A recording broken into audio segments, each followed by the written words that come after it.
Plano de leitura bíblica, dia 4 de fevereiro, 2 Timóteo, capítulo de 1 a 4. Segunda carta a Timóteo. Saudação e ação de graças. Paulo, apóstolo de Jesus Cristo pela vontade de Deus, para anunciar a promessa da vida que está em Jesus Cristo. A Timóteo, filho caríssimo, graça, misericórdia, paz da parte de Deus, Pai e de Jesus Cristo nosso Senhor. Dou graças a Deus a quem sirvo com pureza de constância, tal como aprendi de meus pais, e me lembro de ti sem cessar. Nas minhas orações, de noite e de dia, quando me vêm ao pensamento as tuas lágrimas, sinto grande desejo de te ver para me encher de alegria. Conservo a lembrança daquela tua fé tão sincera, que foi primeiro a de tua avó Lóide e de tua mãe Eunice, e que não tenho a menor dúvida, habita em ti também. Exortação à perseverança. Por esse motivo eu te exorto a reavivar a chama do dom de Deus que recebestes pela imposição das minhas mãos. Pois Deus não nos deu um espírito de timidez, mas de fortaleza, de amor e de sabedoria. Não te envergonhes, portanto, do testemunho de nosso Senhor, nem de mim, seu prisioneiro, mas sofre comigo pelo Evangelho, fortificado pelo poder de Deus. Deus nos salvou e chamou para a santidade, não em atenção às nossas obras, mas em virtude do seu desígnio da graça que desde a eternidade nos destinou em Cristo Jesus. E agora nos manifestou mediante a aparição de nosso Salvador Jesus Cristo, que destruiu a morte e suscitou a vida e a imortalidade pelo Evangelho, do qual fui constituído pregador, apóstolo e mestre entre os gentios. É esse o motivo por que estou sofrendo assim, mas não me queixo não. Sei em quem pus a minha confiança, e estou certo de que é assaz poderoso para guardar o meu depósito até aquele dia. Toma por modelo os ensinamentos salutares que recebestes de mim sobre a fé e o amor a Jesus Cristo. Guarda o precioso depósito pela virtude do Espírito Santo que habita em nós. Sabes que todos os da Ásia se apartam de mim, entre eles Figelo e Hermógenes. O Senhor conceda sua misericórdia à casa de Onesíforo, que muitas vezes me reconfortou e não se envergonhou de minhas cadeias.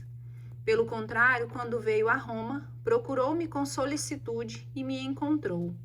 O Senhor lhe conceda a graça de obter misericórdia junto do Senhor naquele dia.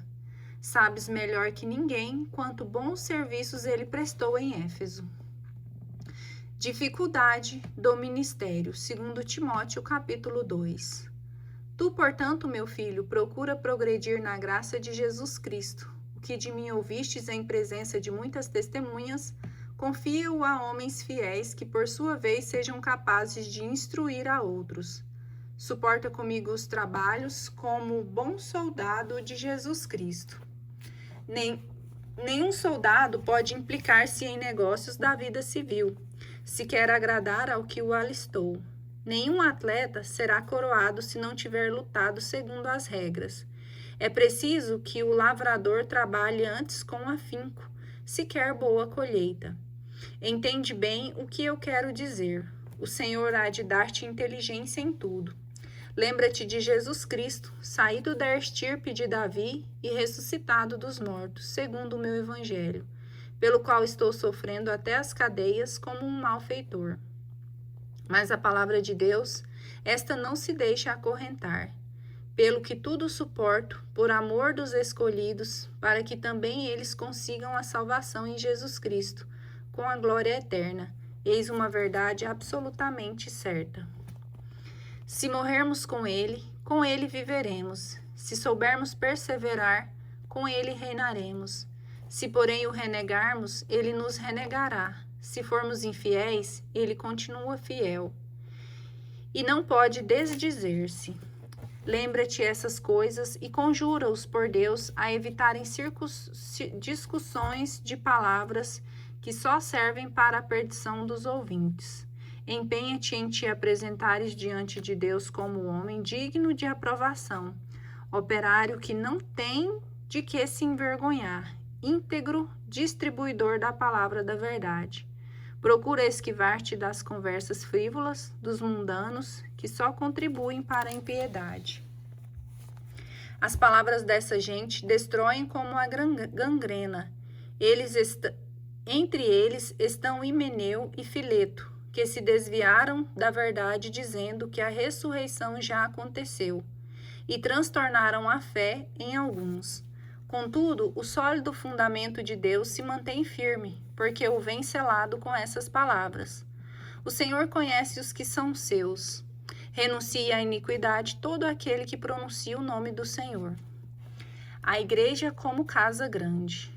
Numa grande casa não há somente utensílios de ouro e de prata, mas também de madeira e de barro, aqueles para ocasiões finas, estes para uso ordinário. Quem, portanto, se conservar puro e isento dessas doutrinas, será um utensílio nobre, santificado, útil ao seu possuidor, preparado para todo uso benéfico. Foge das paixões da mocidade, busca com empenho a justiça, a fé, a caridade, a paz, com aqueles que invocam o Senhor com pureza de coração. Rejeita as discussões tolas e absurdas, visto que geram contendas. Não convém a um servo do Senhor altercar. Bem ao contrário, seja ele condescendente com todos, capaz de ensinar, paciente em suportar os males. É com brandura que deve corrigir os adversários, na esperança de que Deus lhe conceda o arrependimento e o conhecimento da verdade, e voltem a si, uma vez livre dos laços do demônio, que os mantém cativos e submetidos aos seus caprichos. Últimos dias, 2 Timóteo, capítulo 3. Nota bem o seguinte: nos últimos dias haverá um período difícil. Os homens se tornarão egoístas, avarentos, fanfarrões, soberbos, rebeldes aos pais, ingratos, malvados, desalmados, desleais, caluniadores, devassos, cruéis, inimigos dos bons, traidores, insolentes, cegos de orgulho, amigos dos prazeres e não de Deus. Ostentarão a aparência de piedade, mas desdenharão a realidade. Dessa gente, afasta-te. Deles fazem parte os que se insinuam jeitosamente pelas casas e enfeitiçam mulherzinhas carregadas de pecados, atormentadas por toda espécie de paixões, sempre a aprender, sem nunca chegar ao conhecimento da verdade. Como Janes e Jambres resistiram a Moisés, assim também esses homens de coração pervertido, reprovados na fé, tentam resistir à verdade, mas não irão longe, porque será manifesta a todos a sua insensatez, como foi a daqueles dias. Tu, pelo contrário, te aplicastes a seguir-me de perto na minha doutrina, no meu modo de vida, nos meus planos, na minha fé, na minha paciência, na minha caridade, na minha constância, nas minhas perseguições, nas provações que me sobrevieram em Antioquia, em Icônico, em Listra. Que perseguições tive que sofrer, e de todas me livrou o Senhor.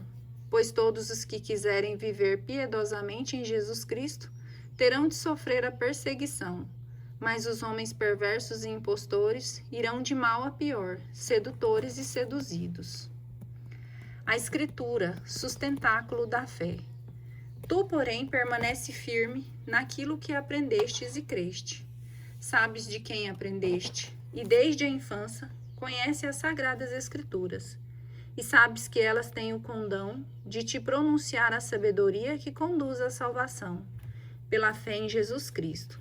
Toda a Escritura é inspirada por Deus e útil para ensinar, para repreender, para corrigir e para formar na justiça. Por ela, o homem de Deus se torna perfeito, capacitado para toda boa obra. 2 Timóteo, capítulo 4. Eu te conjuro em presença de Deus e de Jesus Cristo, que há de julgar os vivos e os mortos, por sua aparição e por seu reino.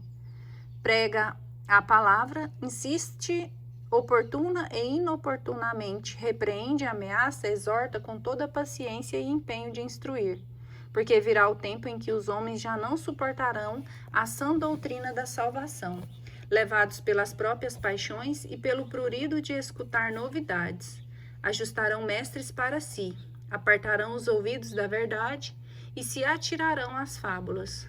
Tu, porém, sê prudente em tudo, paciente nos sofrimentos, cumpre a missão de pregador do Evangelho, consagra-te ao teu ministério. O exemplo de Paulo e sua despedida e recomendações. Quanto a mim, estou a ponto de ser imolado, e o instante da minha libertação se aproxima. Combati o bom combate, terminei a minha carreira, guardei a fé. Resta-me agora receber a coroa da justiça, que o Senhor, justo juiz, me dará naquele dia. E não somente a mim, mas a todos aqueles que aguardam com amor a sua aparição. Procura vir ter comigo quanto antes. Demas me abandonou por amor das coisas do século presente e se foi para Tessalônica. Crescente para a Galáxia, Tito para a Dalmácia. Só Lucas está comigo. Toma contigo Marcos e traze-o, porque me é bem útil para os ministérios. Tíquico enviei-o para Éfeso. Quando vieres, traze contigo a capa que deixei em Troade, na casa de Carpo, e também os livros, principalmente os pergaminhos. Alexandre o ferreiro me tratou muito mal. O Senhor há de lhe pagar pela sua conduta. Tu também guarda-te dele, porque fez a oposição cerrada à nossa pregação. Em minha primeira defesa, não houve quem me assistisse. Todos me desampararam. Que isso não seja imputado. Contudo, o Senhor me assistiu e me deu forças, para que por meu intermédio a boa mensagem fosse plenamente anunciada e chegasse aos ouvidos de todos os pagãos. Eu fui salvo das fauces do leão. O Senhor me salvará de todo mal e me preservará para o seu reino celestial. A ele a glória por toda a eternidade. Amém. Saúda Prisca e Áquila e a família de Onesíforo. Erasto ficou em Corinto. Deixei Trófimo, doente em Mileto. Apressa-te a vir antes do inverno. Saúdam-te Eubulo, Prudente, Lino, Cláudia e todos os irmãos. O Senhor esteja com o teu espírito. A graça esteja convosco.